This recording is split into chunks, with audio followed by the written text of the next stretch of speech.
Мінекей бүгін бізде печеный торт деп аталады. Қазақшасы бауырдан жасалынатын торт. Мынау менің қолымда бауыр 700 грамдай.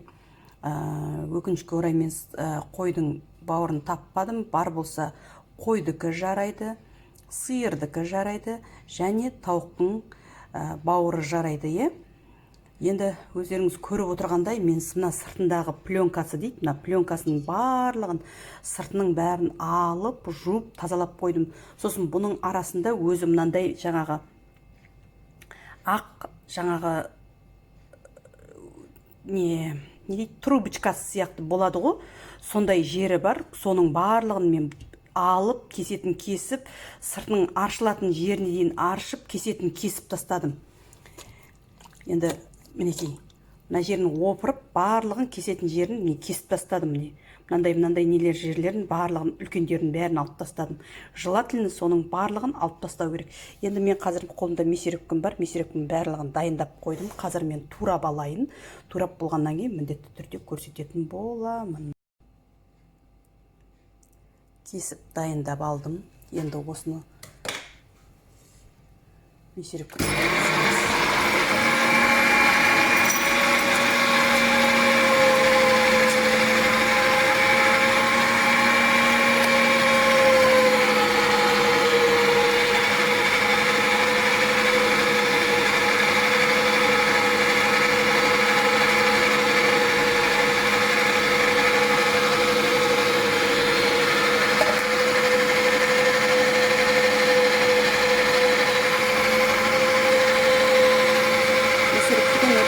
блендерден өткізсеңіз де болады.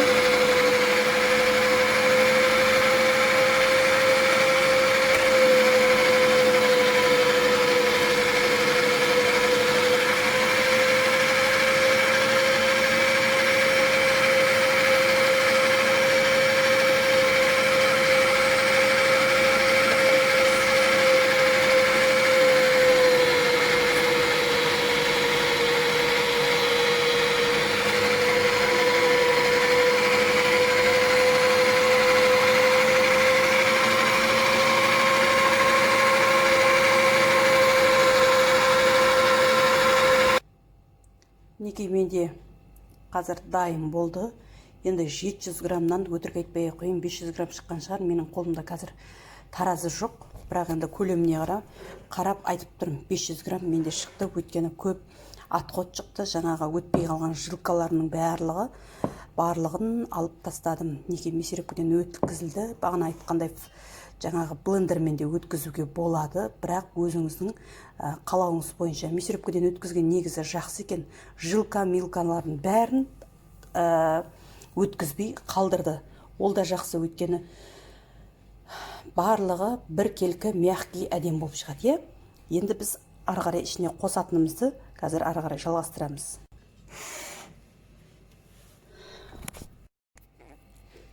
Енді мінекей өзіңізге көрініп тұрғандай, мен қазір мұнда 100-150 грамм сүт құям. Өздеріңіз білесіздер, печень сүтті жақсы көреді. Сүт құям және ұн салам.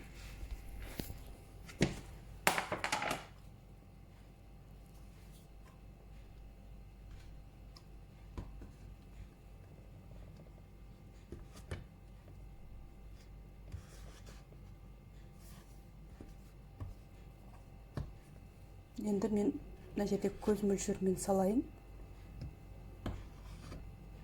Неге? Менде көз мөлшермен салайын деп тұрмын. Менде мына жерде 150 грамм ұн бар.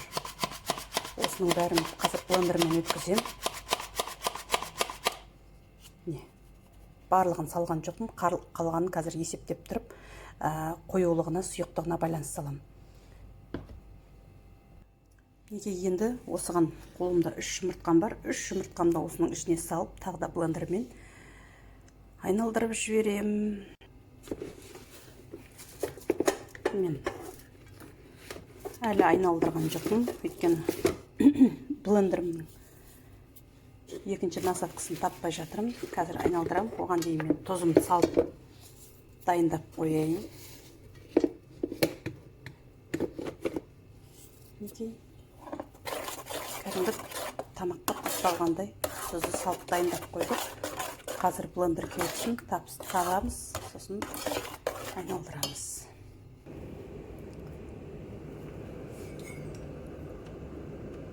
Мінекей блендеріммен мына насадкасын таптым. Енді осылай барлығын шететін шығамыз. Арасында қалған комоктардың барлығын бұл кесетін кесіп бізге сақтап береді.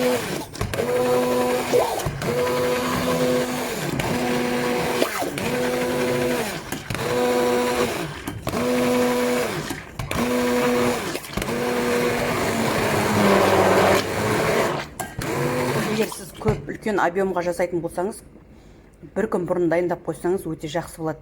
Бір күннің алдында дайындасаңыз, ол ертеңіне сізге очень әдем болып тұрады. Сіңетін нәрсесі жаңағы соустары сіңіп, анау начинкалардың барлығы ішіне сіңіп, өте әдем болып тұрады.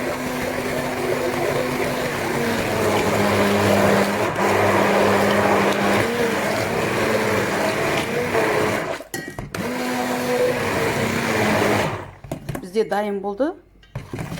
Бағана қосымша ұнымды салған жоқпын. Қазір көреміз.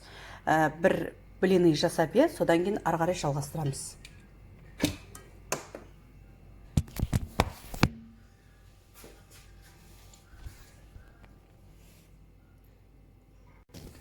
Неге бір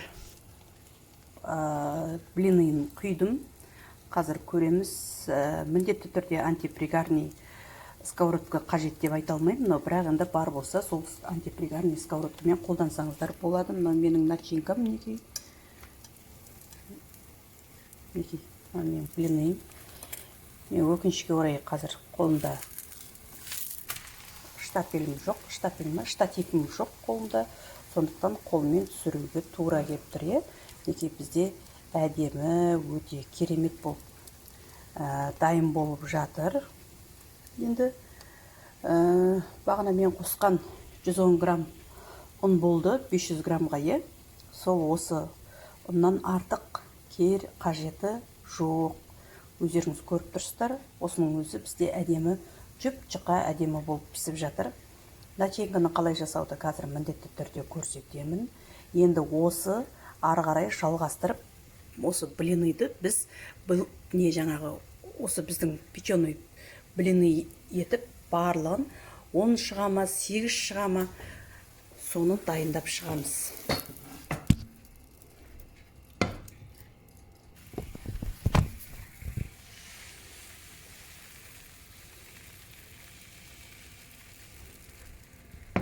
Мінекей, осылай бір қолмен ыңғайсыз болғасын, осылай ағызып жатырмын енді. Мінекей, ашық болмасын десеңіз, онда тұрған ештеңе жоқ, бәрі астында қалады. Бірақ ашық болмасын десеңіз, мінекей сіздерге көрсетіп жатырмын, әдемі осылай біркелкі құйып шықсаңыздар болады. Егер құйып жатқанда, егер сізде болса мына бір жағына құйылмай қалса, или жартылай болып қалған жағдайда, жаңа біздің тортымыз бір жағы қисайыңқырап тұрады. Сондай болып қалмас үшін міндетті түрде біз бір тегіс қылып шығарсақ әдемі болады. Ол бізде товарный вид дейді ғой, товарный видті ұстап тұрады. Түсінікті ғой барлығы. Қазір ары қарай жалғастырамыз. Мен барлығын дайындап алайын.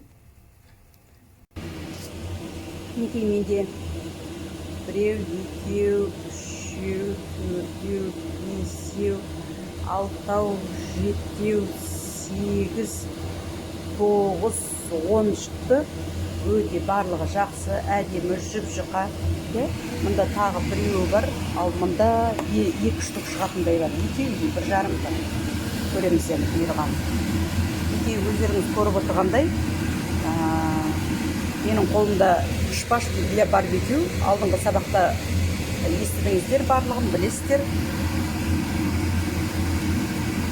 Осындай шпажка болмаса зубочистка, сонымен алып отырсаңыздар өздеріңізге әдемі түседі.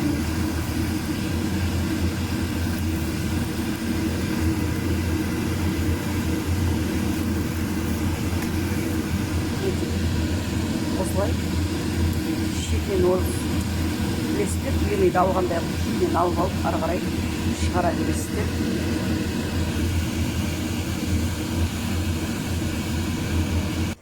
Мінекей менде барлығы болды. Жаңа өздеріңізге айтып өткендей, мынау соңғысы. Содан бері мынау 12 штук болды. Қазір ары қарай жалғастырамыз.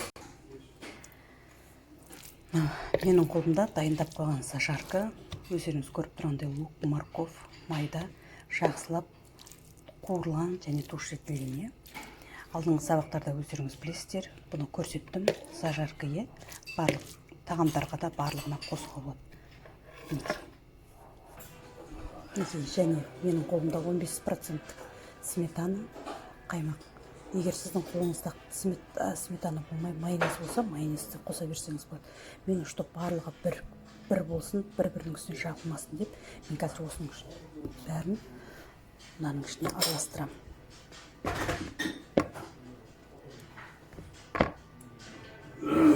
Сонда барлығы сол ішіне әдемі. Осының барлығын араластырам. Так, менде қазір айтам грамм қанша. Мұнда 400 грамм мінекей.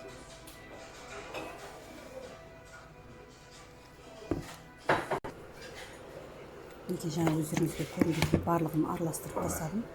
Және слой-слой қылып осының үстіне жағып жатырмын.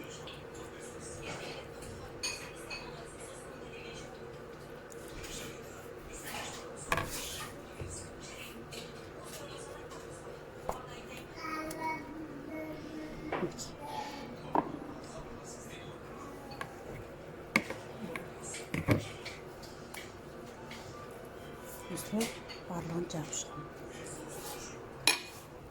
Неге мен барлығын жағып шықтым. Және үстіне осылай жағып қойдым. Мен мұнда қазір жұмыртқа пісіріп жатырмын. Жұмыртқаның ағын бөлек, сарысын бөлек.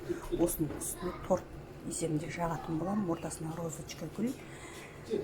Ең әдемісі дәмімен, сосын жаңағыдай әдемі болу керек, өздеріңіз білесіздер. Мінекей бағана мен бауырдың ішіне салған зажаркам тура осы. Мінекей бұл пияз және морковь. Пиязды жақсылап қуырып алдым. Мінекей енді морковь. Енді осын жақсылап тағы да бір қуырып аламда, баяу отқа қояды, сол кезде өзі жақсылап тушь-етіледі. Түсінікті ғой, басқа ештеңе қоймаймын. Мінекей жұмыртқаның ағын мен сыртына жағып жатырмын. Жұмыртқаның сарысын ортасына жағам. Қазір мінекей сізге көрініп тұрса, сіздерге көрініп тұрса, мен шетіне ағын жақтым. Ағын через терка өткіздім, мелкайынан. Енді мен осы жерге сарысын өткізем. Мінекей ортасына сарысын терететіп қойдым. Осылай әдемі болып тұр. Бәрі біркелкі. Енді осының үстіне помидордан гүл жасайым.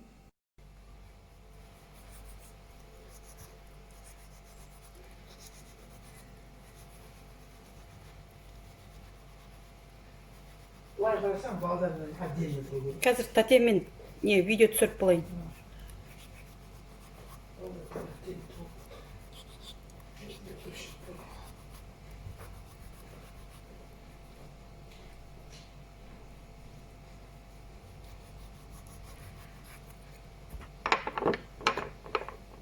Неге гүлді алдыңғы сабақта көрсеткен болатын.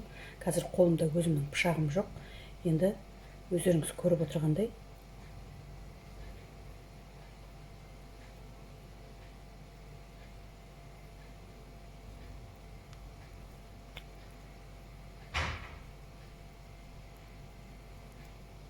неге гүле. Енді сосын менде қазір өкінішке орай зелен жоқ. Сол зеленнің орнына мен мынау огурцидың гүл жасайтын неге алушы қой. Тура сондай қылып алып, қазір соның осылай қойғым келіп. Неге осымен біздің печеночный тортымыз дайын болды. өздеріңіз көріп отырғандай әдемі, керемет, иә. Енді фантазияларыңыз жетіп, бір әртүрлі қылып жасаймын десеңіздер, әрине өз еріктеріңіз. Кішкене зелень салсаңыздар да болады. Укропты бір өте қатты шинковать ету дегенді білесіздер, иә. Көбінесе ана измельчить етіп деп жатамыз. Енді сондай қылып жасап жатсаңыздар өте керемет. Сосын бағана рулет деп жатырмыз ғой, иә. Рулет егер жасайтын болсаңыз, бұл кішкентай мини рулет емес, роллы жасайтын болсақ, онда жаңағы блины қылып жасағанның арасына біз салдық, иә. Зажаркамен майонез салуға болады, болмаса зажаркамен бағанағы мен құсап сметана салуға болады. Сосын тағы да айта кететін жайт, бұның ішіне мен майонез араластырдым, бір 30 грамдай. Соны міндетті түрде сіздерге жаңағы калькуляциясының ішіне жазып қоямын. Именно осы алған порцияның ішіне осынша кеткенін міндетті түрде жазып қоямын. Сосын тағы да бір айта кететін жайт, роллы жасаймын деп жатқан жағдайда мына блины қылып шығардыңыз, соны роллы қылып жасайсыз. Үлкен рулет болатын кезде, ол басқаша болады. Неге барлығыңызға ас болсын, міндетті түрде үйде жасап көріңіздер.